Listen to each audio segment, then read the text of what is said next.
Salut!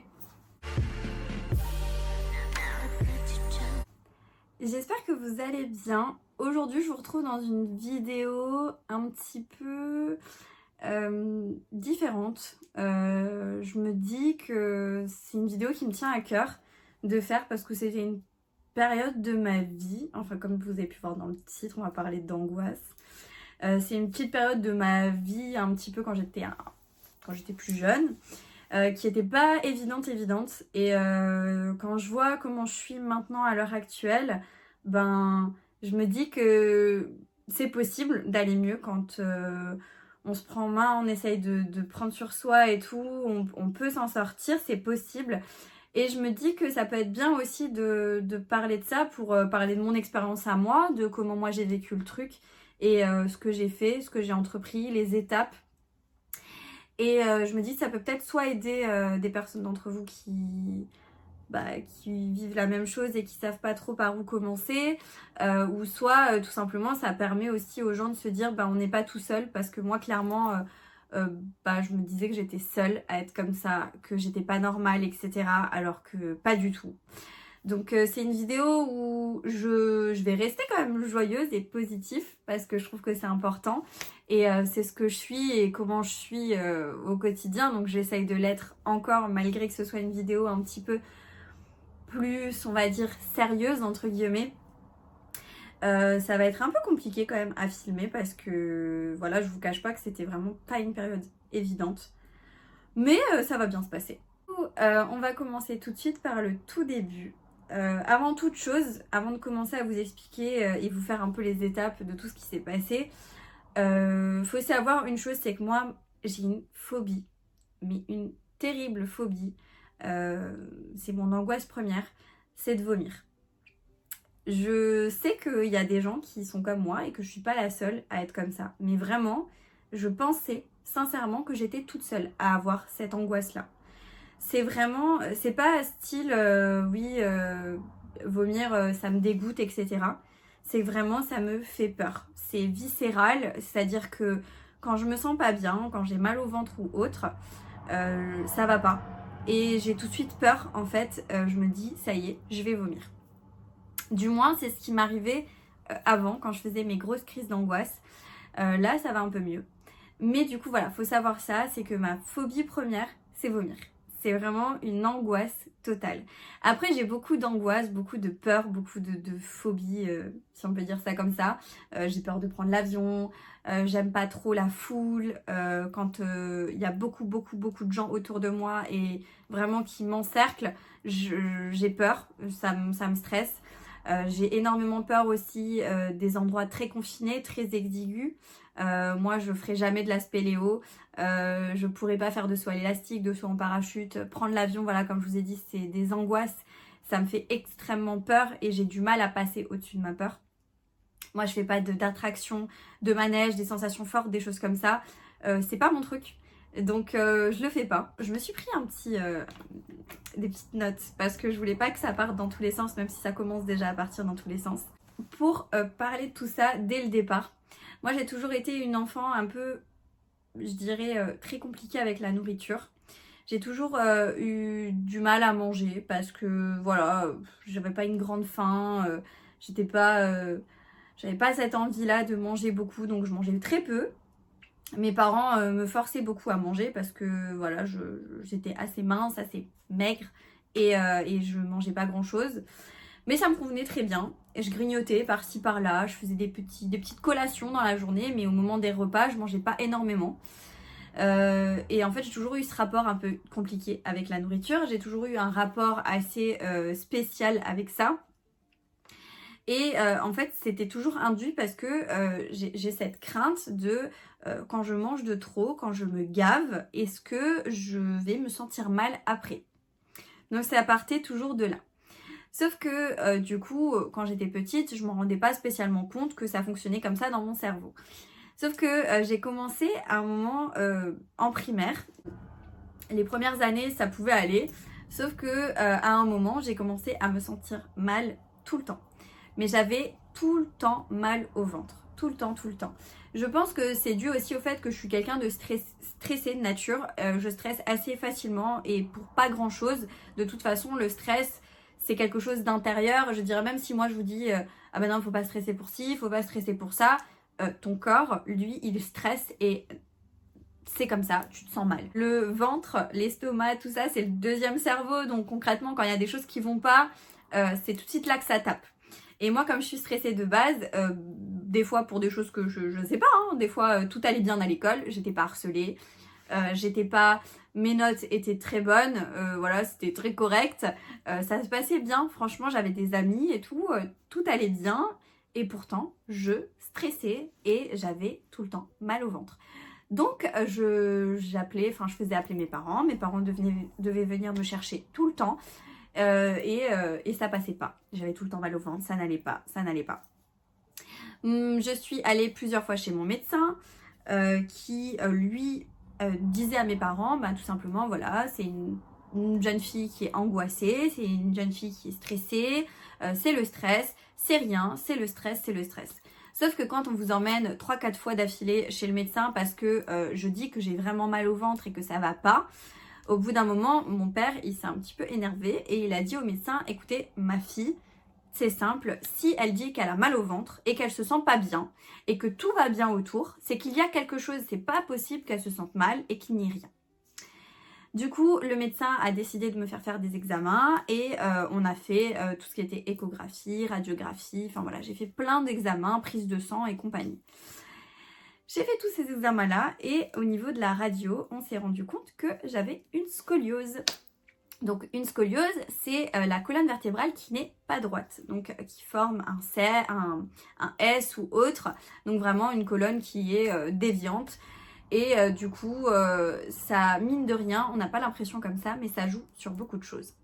Et une fois qu'on s'est rendu compte que j'avais ceci, qui était déjà bien avancé, après voilà, c'est de la faute de personne, qu'on n'ait pas pu le savoir avant, c'est pas héréditaire, c'est pas forcément génétique, on sait pas d'où ça vient, c'est pas forcément les postures non plus. Ça vient un peu comme ça, ils savent pas exactement, alors je sais pas, moi quand j'ai eu ce souci là, on m'a dit on sait pas exactement d'où ça vient. Maintenant je sais pas si après les quelques années là, ça a changé quelque chose, mais en tout cas moi quand on m'a dit que j'avais une scoliose, on savait pas d'où ça venait. Mais je tiens quand même à mettre un warning ici, voilà, si vous vous sentez pas bien, si vous n'êtes pas bien, si vous sentez qu'il y a quelque chose qui va pas, insistez auprès de vos médecins. Souvent les médecins ont tendance à dédramatiser quand on est jeune ou peu importe, hein, à dire bah voilà c'est rien de grave, etc. Si vous sentez qu'il y a quelque chose qui ne va pas, demandez à ce qu'on vous fasse des examens tout simplement. Mieux vaut faire des examens et qu'on vous dise bah non tout va bien, c'est juste de l'angoisse, que on attende jusqu'au moment où vraiment ça va plus et où là on vous dit bah voilà vous avez telle et telle maladie, telle et telle chose et on peut plus rien faire pour vous. Voilà, c'est tout ce que j'avais à dire, mais moi je préfère faire des examens, je préfère qu'on aille trop loin peut-être, mais au moins me dire que tout va bien. Pour en revenir au sujet, donc on m'a dit que j'avais une scoliose. Et en fait le problème de la scoliose, c'est que du coup ma colonne vertébrale à moi était vraiment pas droite, c'était un S. Le fait que ce soit une colonne qui n'est pas droite, bah, ça avait tendance en fait à tirer sur toute la partie à l'avant. Donc tous mes organes vitaux entre guillemets quoi, et ça compressait un peu tout, donc ça avait tendance à tout faire bouger, à compresser etc, tout ce qui était intestin, estomac et compagnie, ce qui fait que j'avais beaucoup mal au ventre et que c'est une des causes qui est induite par la scoliose, c'est que je me sentais mal en fait, moi personnellement ça me jouait là-dessus. Enfin toute la partie sur la scoliose, mon opération etc, si ça vous intéresse, je vous ferai une vidéo en vous expliquant tout le parcours avec ma scoliose. Je pensais à la faire parce que je me disais que c'était important de faire ça parce que moi j'aurais aimé qu'on me dise comment ça s'est passé pour quelqu'un d'autre et comment il en sort, etc. Donc n'hésitez pas à me dire ça, mais je pense que je vous la ferai quand même. On m'a mis un corset médical pour essayer de pallier pour pas que ça s'aggrave davantage. Donc j'avais un corset médical à porter, etc. Mais sauf que avant l'opération, qui était programmée ou pas, ça dépendait de comment ça allait évoluer, j'ai continué quand même à avoir tout le temps mal au ventre à cause de ça. Ce qui fait qu'en arrivant au collège, pareil, je me sentais souvent mal. J'avais souvent mal au ventre et j'ai commencé, du coup, comme je vous disais au tout début de la vidéo, vu que j'avais beaucoup mal au ventre et tout le temps mal au ventre, je mangeais encore moins. Je mangeais vraiment pas beaucoup. Ce qui fait que j'ai commencé à devenir de plus en plus mince et même maigre à certains moments.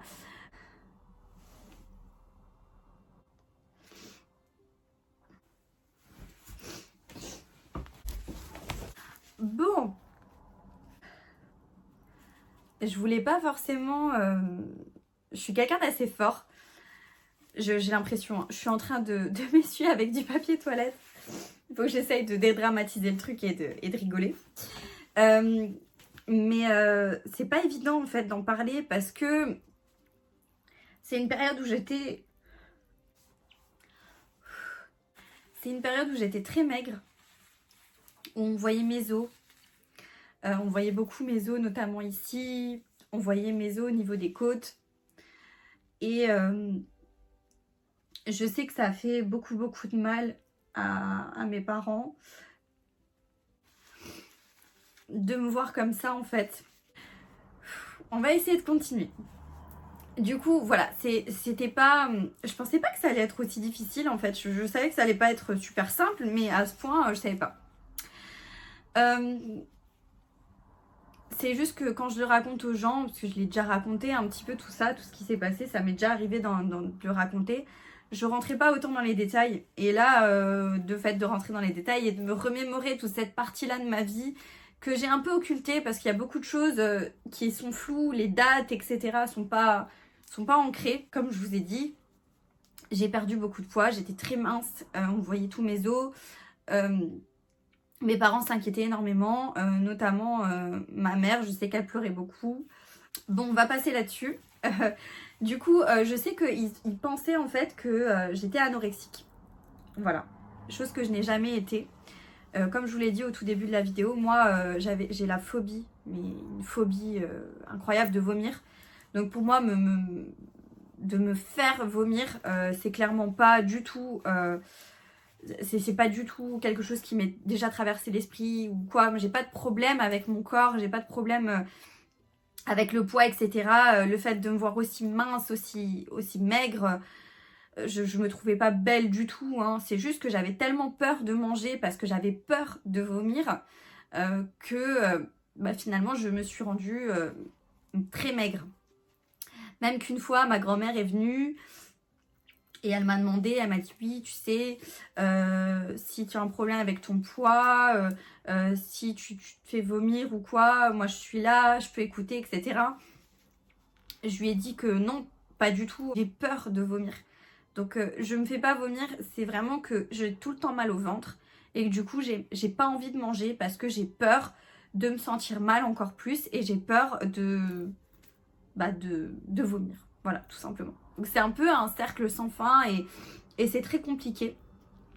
J'ai continué à évoluer avec ça. Je suis arrivée au lycée et je portais toujours mon corset médical. J'essayais toujours de pallier à tout ça. Et au bout d'un moment, une fois que la croissance est terminée, ils vous disent si ça s'est amélioré ou non. Donc je vous passe tous les rendez-vous, radio, etc. et compagnie. Mais ils sont arrivés au point où ils m'ont dit bah voilà, il faut faire une opération. Donc j'ai commencé à arrêter de porter le corset de moins en moins puisque finalement ma croissance était finie et que du coup j'avais plus besoin de le porter autant et que mon opération était programmée. Ensuite du coup en arrivant au lycée, après la seconde, mon opération était programmée pendant les vacances d'été. Et du coup le souci était que vraiment en arrivant au lycée j'avais du mal aller au lycée parce que j'avais tout le temps mal au ventre, encore et encore. Le problème c'est que tellement je me sentais mal souvent, j'ai commencé à faire des crises d'angoisse. Et ça je les faisais déjà un peu avant, hein. C'est-à-dire vraiment des crises où t'es là, tu te sens pas bien et tu penses qu'à ça, et tellement je commençais à paniquer là-dessus que j'avais de plus en plus mal au ventre et je commençais à trembler. Parce qu'en fait j'étais en train de paniquer il me fallait mes parents, donc eux ils ont passé des nuits et des nuits à être avec moi alors que j'étais en train de faire des crises de panique, où je tremblais, où j'étais pas bien. Mais ça allait pas. Alors moi j'ai jamais voulu prendre de médicaments, j'ai jamais voulu prendre de choses pour me calmer ou autre. De toute façon mon médecin n'était pas trop d'accord avec ça dans tous les cas. Et moi j'ai jamais été, je suis pas trop médicament. Si ça, je dis tout le temps que mon corps est assez fort et que ça peut aller. Donc vraiment je prenais rien. Il fallait juste que je fasse un travail sur moi pour que ça aille mieux et que j'arrête en fait de faire des crises de panique et des crises d'angoisse. Ce qui fait que je faisais ça donc le soir notamment, donc le lendemain ça allait toujours pas, je me sentais toujours pas super bien, j'avais du mal à prendre les transports, les choses comme ça, parce que j'ai commencé en fait à avoir peur de me sentir mal n'importe où, n'importe quand, et ne pas réussir à gérer ça.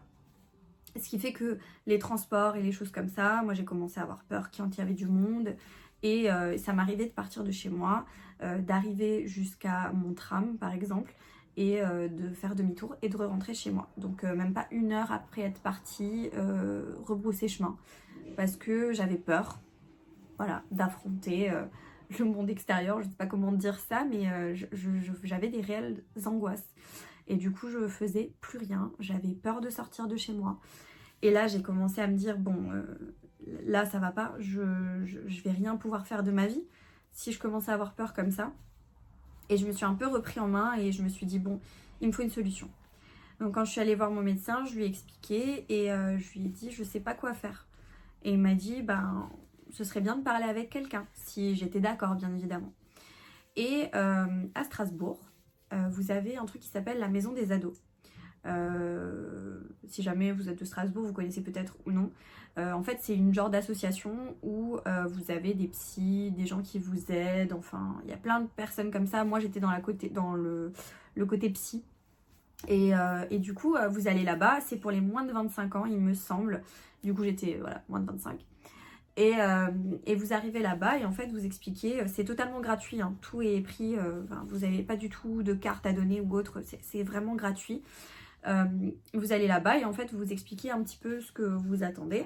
Et moi on m'avait mis en relation avec une dame qui était du coup psy, et je parlais avec elle. Et je suis venue lui expliquer le pourquoi j'étais là, etc., etc. Et puis on discutait d'un petit peu tout. Je me souviens d'ailleurs, le premier rendez-vous que j'ai fait avec elle, je lui ai dit voilà, je viens vous voir parce que je suis pas bien, je me sens tout le temps mal et je suis pas normale parce que j'ai peur de vomir, et je suis pas normale parce que j'ai tout le temps peur de tout. Alors elle m'a tout de suite dit que je devais arrêter de dire que j'étais pas normale, parce que je suis totalement normale et que c'est normal d'avoir peur de certaines choses, c'est normal d'avoir des angoisses, tout ça est totalement normal, donc je suis normale. Et du coup ça m'avait fait un bien fou, et d'ailleurs je m'en souviens de ça, donc c'est pour vous dire. Et cette dame m'a beaucoup fait du bien. J'allais la voir 1 ou 2 fois par semaine, je sais plus maintenant, ça remonte, mais j'allais vraiment la voir souvent et ça me faisait énormément de bien. Et je lui disais, même de semaine en semaine, je lui disais, ah bah voilà, j'ai réussi, ça fait 3 jours, ça fait 4 jours que j'ai pas mal au ventre, que j'ai pas fait de crise d'angoisse, que ça va mieux, ou j'ai réussi à partir de chez moi et à aller à cet endroit-là, j'ai réussi à marcher dans la rue, j'ai réussi à ci, j'ai réussi à ça. Et vraiment c'était des petites victoires pour moi, et je m'en sortais comme ça. Jusqu'au jour où je lui ai dit, bah voilà, ça fait 1 semaine que j'ai pas eu mal au ventre, pas de crise d'angoisse, tout va bien. La fois d'après, ça fait 2 semaines que tout va bien, il y a juste une fois où j'ai commencé à me sentir mal, mais je suis contente de moi parce que j'ai réussi à me prendre en main, j'ai réussi à me canaliser, à prendre sur moi, etc. Et franchement, au bout d'un moment, elle me disait, clairement, ça a l'air d'aller. Donc moi, je vous propose qu'on ne programme pas de prochain rendez-vous. Vous allez vous en sortir, ça va aller. Si vous avez le moindre souci, la moindre crainte, la moindre peur à nouveau, il ne faut pas hésiter à revenir, on est là. Et franchement, elle m'a demandé si j'étais d'accord, si j'acceptais comme ça, ou si je voulais reprendre un rendez-vous. Et je me suis dit, non, je vais y arriver. Et je ne suis plus jamais retournée. Et du coup, maintenant, je peux sortir de chez moi, je n'ai plus de crainte, autant de crainte comme avant. depuis. Ensuite, je me suis fait du coup opérer. Donc mon opération, pareil, je vous en parlerai si vous voulez que je vous fasse cette vidéo sur mon opération, sur ma scoliose, etc. C'est plutôt bien passé dans l'ensemble, hein. Et depuis tout ça, ça va. Je prends sur moi. Je fais plus de crises d'angoisse comme j'en ai fait auparavant. Du moins, c'est hyper rare. C'est hyper rare. Et ça va, j'arrive à me contrôler quand je sens que je me sens pas bien ou que ça va pas. J'ai mes petites astuces à moi. Je me rafraîchis ou je vais prendre un bain. Ce genre de choses, moi, ça m'aide à me calmer. Je regarde un dessin animé. Parce que même si je vais avoir 25 ans, ce qui me calme, c'est de regarder un dessin animé. Ça m'a toujours calmée. J'ai toujours essayé de me calmer avec ça et ça fonctionnait plutôt bien et ça fonctionne toujours bien.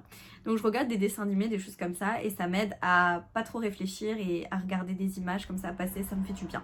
Maintenant je sors, je fais des voyages, bien sûr en voiture, pas en avion parce que l'avion c'est pas encore ça. Mais je pars de chez moi, je prends les transports, je prends la voiture, tout va bien. Je sors en boîte de nuit. Donc il y a du monde, il y a de la foule, il y a des gens alcoolisés qui se sentent parfois pas très bien, mais j'arrive à gérer.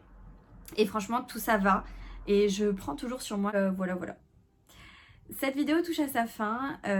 C'était pas très évident à certains moments. Vous avez vu une facette de moi un peu différente, mais je me dois d'être comme je suis. Faut savoir que je suis quelqu'un de très émotif, hein. Je pleure très facilement pour plusieurs situations quand ça me touche, quand ça touche mes proches. Et voilà, je suis une petite Madeleine. Et voilà. Donc j'espère que cette facette de moi, que ce style de vidéo vous plaira quand même aussi, même si concrètement de base je fais plus de la beauté, de la mode, du make-up, tout ça. Là j'avais vraiment envie de faire ce style de vidéo aussi parce que ça me tient à cœur. C'est une autre facette de moi, une autre partie de moi et puis comme ça on se connaît un peu plus et voilà. N'hésitez pas à me dire en commentaire si vous avez des craintes, des peurs. Voilà, on est là pour parler, on est là pour communiquer. N'hésitez pas à me dire si vous, ça a pu vous aider, si vous êtes reconnu en moi ou pas d'ailleurs, si vous ça a été totalement différent. N'hésitez pas à me dire ça. Ça me ferait plaisir de vous lire et ça fait du bien de communiquer. Du coup, si la vidéo vous a plu, je vous laisserai la liker. Et vous pouvez aussi vous abonner à ma chaîne YouTube si ce n'est pas encore fait. Vous avez le bouton s'abonner en bas de l'écran et ça vous permettra de ne pas manquer mes prochains contenus. Et du coup, moi je vous dis à bientôt dans une prochaine vidéo. Jusque là, portez-vous bien. Ciao.